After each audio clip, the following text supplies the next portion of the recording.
So I have a question. Yep. How would, if you had one sentence to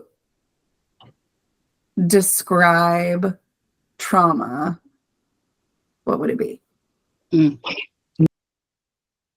Something that I experience where I feel like I'm not in control of my body or my safety.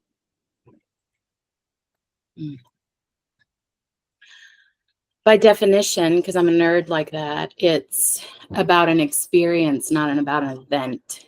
And for me, what that means is when my body is screaming and my head's trying to overdrive, my body screaming, saying, it's fine, just let it go. Trauma in my body. What about for you, Stacey? Yeah. I think for me, it would be my emotional experience in response to something that puts me outside my standard window of tolerance, my ability to. Can you say more about window of tolerance? So window of tolerance being, we all have kind of our optimal functioning zone, right? Where I feel like whatever is coming in, I can manage. And even if it's stressful, I've got what I need to figure out how to keep going. It's not going to throw me off too much. It's not going to put me out of my, off my game, right? So that way, within our window of tolerance. And the window is kind of set at a certain level depending on our life experiences, including trauma. And when we have too much coming in to cope with, we don't know what to do with it. Our systems are overloaded and we're in a stress response beyond what we have the capacity to manage, then we're outside of our window, which might look like fight or flight. It might look like freeze and fawn. And I think it is really important to note that the more trauma we endure, the smaller that window gets. So a lot of times it can feel like I don't have a lot of space that I can take things in and deal with. I'm just kind of pinging from shutdown to too much. And so anything that's coming in kind of puts me outside of that. But in general, when I'm not in that space, my window would be where I feel like I can manage whatever's. Yeah. And that makes me think, like, when you just said trauma as an experience in your body, that kind of connects for me of what Stacey's saying about the window of tolerance. Can you say a little bit more about that? I feel like for me personally, my relationship with trauma goes way back. Yeah. And what I know about her, my inner child, in looking backwards and trying to understand her, is she was really masterful at keeping herself safe. In preventing trauma from happening. That meant as the trauma is happening, how can I escape? And so for me, it was really creative dissociation, where my body could endure whatever it's enduring, and my brain is somewhere else. And so some might say that's a trigger that happens outside of window of tolerance. And some might say that's a trigger that happens that goes below the window of tolerance, because the physical experience of what's happening, whether it's hypo or hyper, and for me, it was definitely hypo polyvagal. Mm-hmm. Yeah. And as an adult, even pre-recovery, I can see times where I did that to some degree of how can I just make it through this rather than use boundaries or say no or get out. It was habitual, but it was also reliable. Yeah. Yeah. Like the quickest path to safety. Yeah. It might not be the longest lasting or what I wish I was doing, but it's the quickest path to get me to where I need to be. Yeah. And I think a lot of people might term that as staying in the relationship or putting up with something or not advocating for self. And that was not a part. None of those things were a part of my childhood. So for me and my little girl, she was really masterful at getting out. It just wasn't getting out of the situation. It was getting out. Yeah. Well, and that makes me think of my experience with trauma of not realizing it was traumatic in the moment, just realizing that, and I didn't even have this clarity at the time, but my body wasn't safe.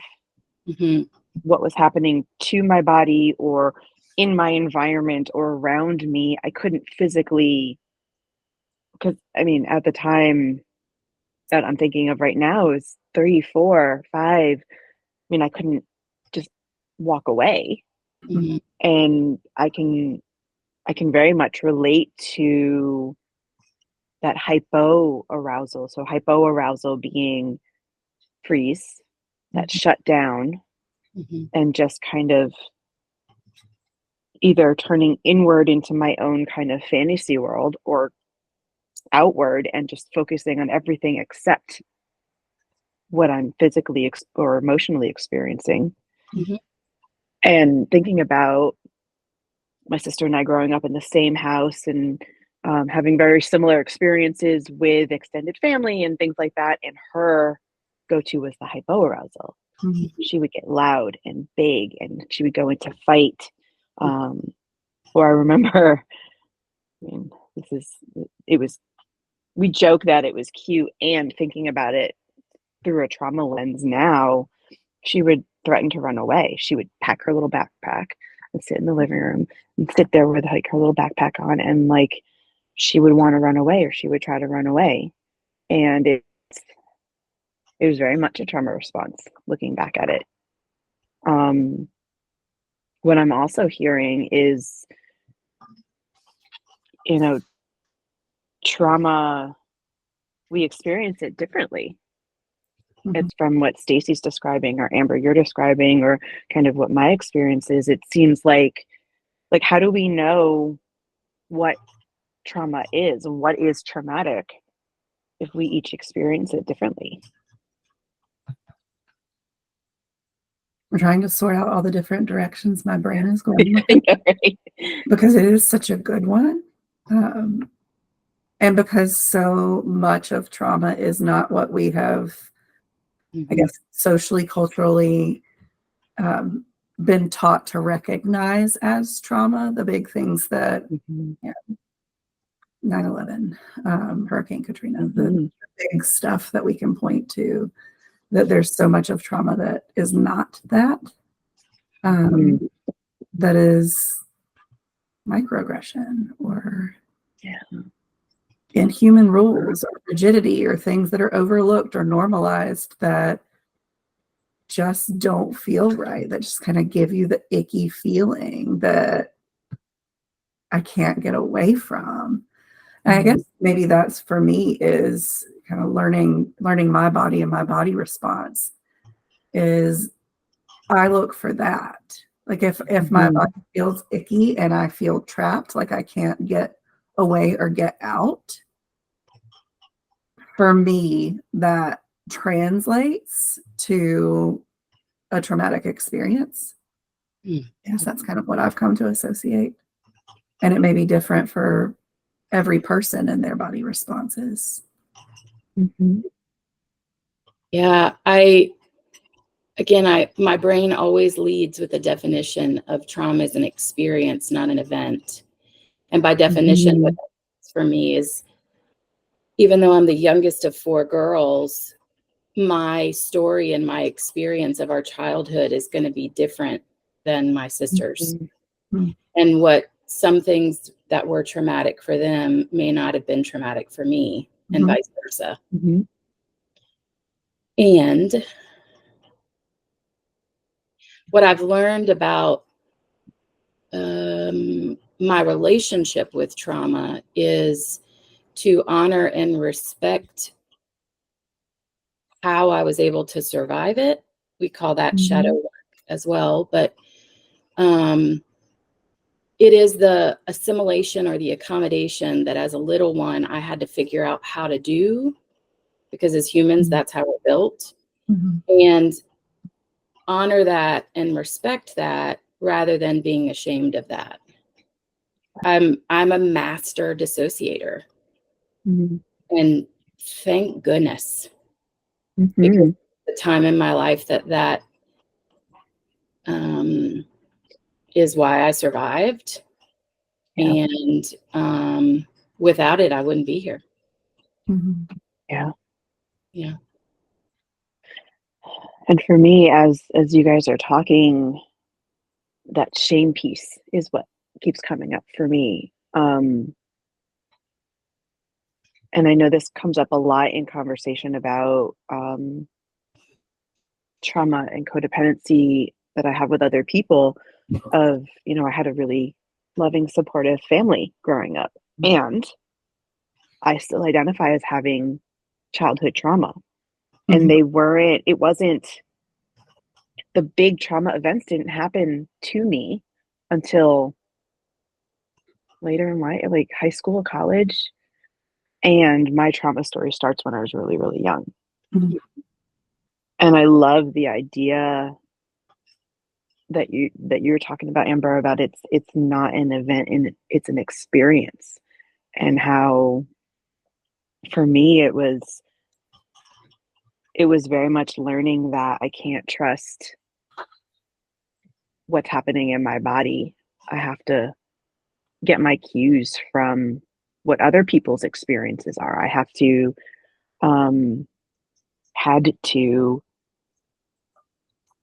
discount and repress my own experiences because they didn't match with other people's experiences.